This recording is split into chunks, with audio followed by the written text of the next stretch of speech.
इस वीडियो में हम पढ़ेंगे ऑर्गेनाइज्ड एंड अनऑर्गेनाइज्ड सेक्टर। पिछले वीडियो में हमने प्राइमरी सेक्टर, सेकेंडरी सेक्टर और टर्शियरी सेक्टर के बारे में पढ़ा। तो इस वीडियो में हम क्या पढ़ेंगे? Organised and unorganised sector. ये एक दूसरा तरीका है classifying activities in the economy. पहला तरीका क्या था? प्राइमरी सेक्टर, सेकेंडरी सेक्टर और टर्शियरी सेक्टर में क्लासिफाई करना।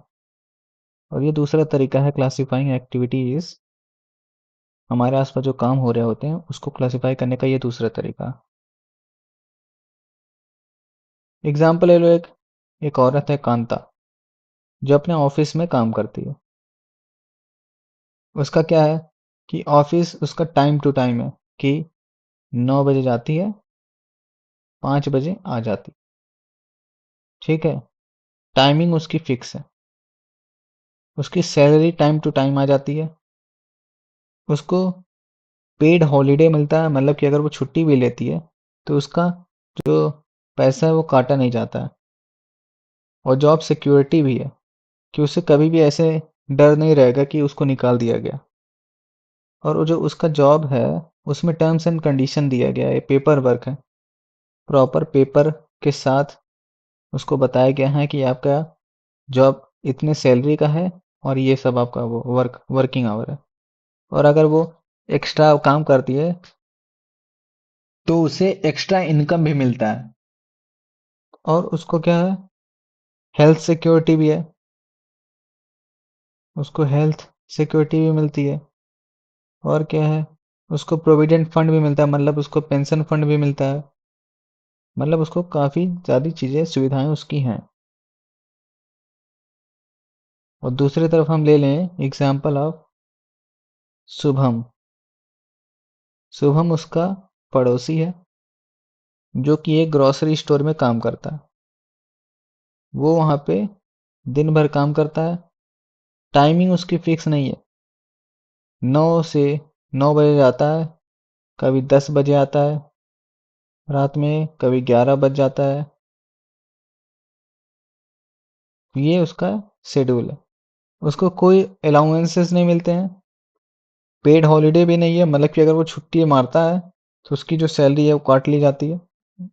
और जॉब सिक्योरिटी भी उसकी नहीं है, उसको कभी भी नौकरी से निकाल दिया जा सकता है, उसको ये डर भी रहता है। और यही है कि उसकी सैलरी भी टाइम टू टाइम नहीं मिलती उसे। ये हो गया शुभम का एग्जाम्पल। तो आपको कुछ ऐसा लग रहा होगा ना कि कौन सा जॉब अच्छा है। कौन सा जॉब अच्छा है? कांता वाला। और कांता वाला जो जॉब है वो काफ़ी ऑर्गेनाइज्ड वे में है, मतलब कि उसमें पेपर वर्क अच्छे से सब चीज़ें बताई हैं। उसमें सारी चीज़ें एक ऑर्गेनाइज तरीके से हैं। तो इसको कहेंगे हम ऑर्गेनाइज्ड सेक्टर। इस सेक्टर वाली जॉब को हम कहेंगे ऑर्गेनाइज्ड सेक्टर। Organise sector. और जो शुभम जो काम कर रहा है वो हो गया अनऑर्गेनाइज सेक्टर, क्योंकि उसमें कुछ फिक्स नहीं है, कुछ भी इसमें हो रहा है। तब जानते हैं डिटेल में ऑर्गेनाइज सेक्टर क्या होता है। ऑर्गेनाइज सेक्टर मतलब यही है कि regular employment and assured work, मतलब उसे रेगुलर एम्प्लॉयमेंट और उसे काम मिले। Workers in the organised sector enjoy stable employment and with fix working hour. Fix working hour कि हाँ 8 घंटा अगर काम दिया है तो 8 ही घंटे का काम होगा वहाँ पे। और स्टेबल एम्प्लॉयमेंट है कि ऐसा नहीं कि कभी काम रहे कभी काम ना रहे। गवर्नमेंट रजिस्ट्रेशन भी है, लीगल कंप्लायंस, मतलब कि यही है कि ऑर्गेनाइज सेक्टर वाली जॉब जो होती है उसमें गवर्नमेंट भी बहुत बड़ा रोल प्ले करता है। जो कंपनी में वो काम कर रहे होते हैं उसमें जो गवर्नमेंट एक्ट होते हैं उसको भी फॉलो करना होता है उन्हें, कि हाँ इतनी सैलरी देना है, कि उन्हें प्रॉफिट, मतलब उन्हें बोनस देना है। और भी ऐसी चीज़ें, वर्किंग आवर उनके फिक्स होना चाहिए, ये सब उनको मानना पड़ेगा।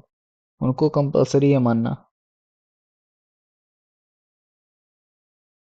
और क्या, फॉर्मल प्रोसीजर्स एंड प्रोसेस। इसमें फॉर्मेलिटीज होता है, स्ट्रक्चर ऑपरेशन। कुछ भी कभी भी नहीं हो सकता, इसमें एक स्ट्रक्चर होता है कि हाँ ऐसे कोई चीज़ करनी है तो सिर्फ ऐसे ही होगा। और ओवर टाइम पे, और इसमें ओवर टाइम पे भी मिलता है कि अगर एम्प्लॉय अपने टाइम से ज़्यादा काम करता है तो उसे ओवर टाइम पे भी मिलता है, उसे एक्स्ट्रा पैसा मिलता है जितना वो काम करता है। अब एम्प्लॉय को क्या क्या बेनिफिट मिलता है?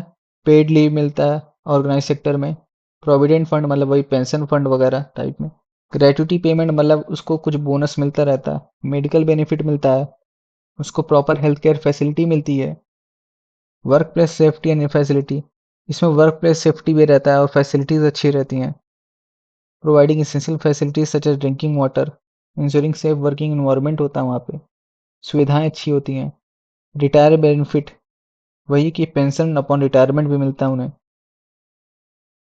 और दूसरी जगह हम ऑर्गेनाइज अनऑर्गेनाइज सेक्टर को देखें तो ये स्मॉल स्कैटर्ड वर्क प्लेस, मतलब ये छोटे छोटी दुकान होती हैं वहाँ पे ये सब ज़्यादा होता है, स्मॉल होता है और फैला हुआ था, छोटी छोटी इस जगह पे होता है, रूल्स को नहीं फॉलो करते हैं ये सब, they are not always followed, इनके रूल्स इनके हिसाब से बनते हैं, पैसे कम देते हैं, इरेगुलर जॉब रहता है, लोग इससे इसमें पैसा कम कमाते हैं और उनके पास जो काम होता है वो सही से काम भी नहीं होता उनका, उनको पेड लीव भी नहीं मिलती है, मतलब छुट्टी मारेंगे तो उन्हें उनके जो तनख्वाह होगी वो काट दी जाती है, नो एक्स्ट्रा पे होता है नहीं होता इसमें, कि अगर ज़्यादा काम करते हैं तो उसका पैसा भी नहीं मिलता है यहाँ पे,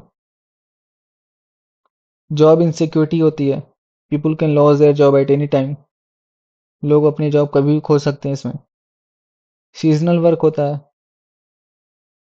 जब कोई स्लो टाइम होता है तो कुछ वर्कर्स को निकाल भी दिया जाता है, सीजनल वर्क भी होता है इसमें, employers choice, the working condition depend alone, अब एम्प्लॉयर जो होता है जो मालिक होगा उसके ऊपर डिपेंड करता है इसमें working hour working conditions, self employed workers, this sector also includes people who work for themselves, इस सेक्टर में लोग जो अपने लिए काम करते हैं वो भी इंक्लूड होते हैं, जैसे कि स्ट्रीट सेलर, जो जो हमारे रोड वगैरह पे जो सामान बेचते हैं वो सब, repair workers, farmers who hire help only when needed,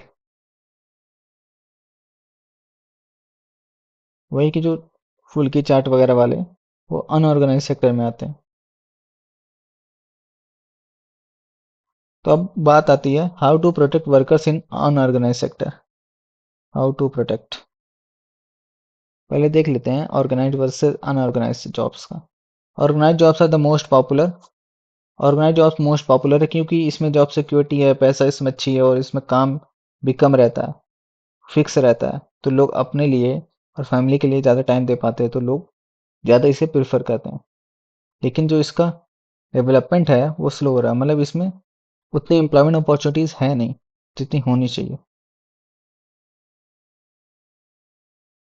और कुछ organised businesses work in the unorganised sector to avoid paying taxes and following, और कुछ कुछ बिजनेस तो ऑर्गेनाइज होती है लेकिन वो पेपर वर्क नहीं कराते हैं, अनऑर्गेनाइज दिखाते हैं ताकि वो टैक्स बचा लें अपना और उनको रूल ना फॉलो करना पड़े, पैसा उनका बच जाता है।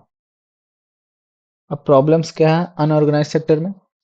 Jobs pay very low and are not steady, मतलब वही फिर से बात है कि जॉब्स का जो पे है मतलब पैसा जो मिलता है उनको सैलरी वो काफ़ी कम रहती है और बढ़ती नहीं उनकी salary, worker do not get extra pay for overtime to benefit like paid leave, यह है कि एक्स्ट्रा पे उन्हें नहीं मिलता है और पेड लीव का बेनिफिट उन्हें नहीं मिलता है। तीसरा क्या, many workers from organised sector lost their work and had to take up low paying job, organised sector से जो लोग अपनी जॉब खो देते हैं उन्हें अनऑर्गेनाइज सेक्टर में काम करना पड़ता है और वो भी लो पेइंग जॉब मिलता है, मतलब उन्हें सैलरी भी बहुत कम मिलती है। अब वल्नरेबल वर्कर्स का जो काफ़ी प्रॉब्लम में रहते हैं, landers, labourers, small farmers, sharecroppers, artisan such as weavers, blacksmith, carpenters, police, जो भी छोटे छोटे गांव मतलब वही लैंडलेस फार्मर है, लेबर हो गया, फार्मर हो गया, शेयर क्रॉपर हो गया, वेवर्स हो गए, ब्लैक स्मिथ जो ये सब कारपेंटर्स वगैरह हो गए जो बुनाई करते हैं, ये सब लोग ये बहुत ज़्यादा झेल रहे होते हैं अनऑर्गेनाइज सेक्टर में। 80% of rural households are small और मार्जिनल फार्मर्स।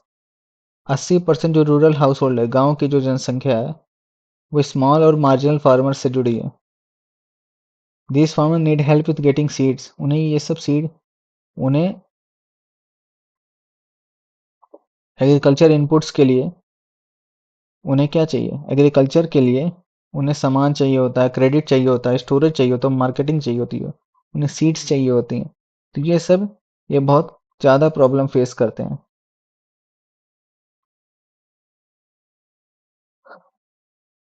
अर्बन एरियाज में क्या, स्मॉल स्केल इंडस्ट्री, छोटी छोटी जो इंडस्ट्रीज होती हैं, उनमें जो वर्कर्स है वो झेल रहे होते हैं। जो कैजुअल जॉब्स है, कंस्ट्रक्शन वगैरह में जो काम कर रहे होते हैं, वो सब बहुत प्रॉब्लम झेल रहे होते हैं। Transportation system, street vendors, heavy load workers जो कूली वगैरह हैं, गारमेंट मेकर्स जो कचड़ा उठाने वाले हैं, ये सब काफ़ी प्रॉब्लम फेस कर रहे होते हैं। Small industries also need support for raw materials. और जो स्मॉल इंडस्ट्रीज है उनको सपोर्ट चाहिए होता है रॉ मटेरियल्स और मार्केटिंग के लिए। ये सब बहुत ही सिचुएशन है जो अर्बन एरियाज में, ये सब सिचुएशन है।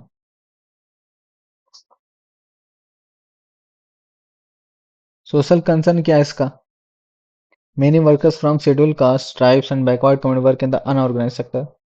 डिस्क्रिमिनेशन की वजह से जो छोटी छोटी जात वाले लोग हैं, एस सी एस टीज वगैरह, उनको अनऑर्गेनाइज सेक्टर में काम करना पड़ता है, क्योंकि सोशल डिस्क्रिमिनेशन बहुत ज़्यादा है और उनके पास अपॉर्चुनिटी भी नहीं होती है, उनके पास एजुकेशन भी नहीं उतना। दे फेस लो वेजेस, उन्हें लो वेजेस मिलते हैं, इरेगुलर वर्क होता है, सोशल डिस्क्रिमिनेशन का सामना करना पड़ता है उन्हें। अब नीड फॉर प्रोटेक्शन, प्रोटेक्शन क्या कर सकते हैं? Support and protection for this vulnerable group is needed to boost economy. और अगर हमें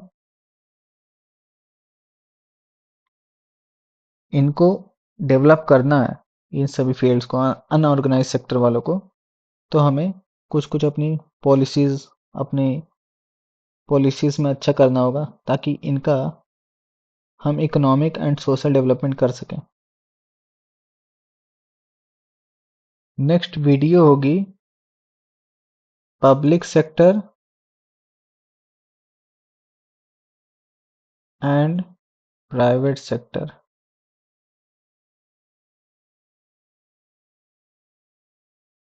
जो कि ओनरशिप के बेसिस पे क्लासिफिकेशन है। तो तब तक के लिए टाटा, बाय बाय।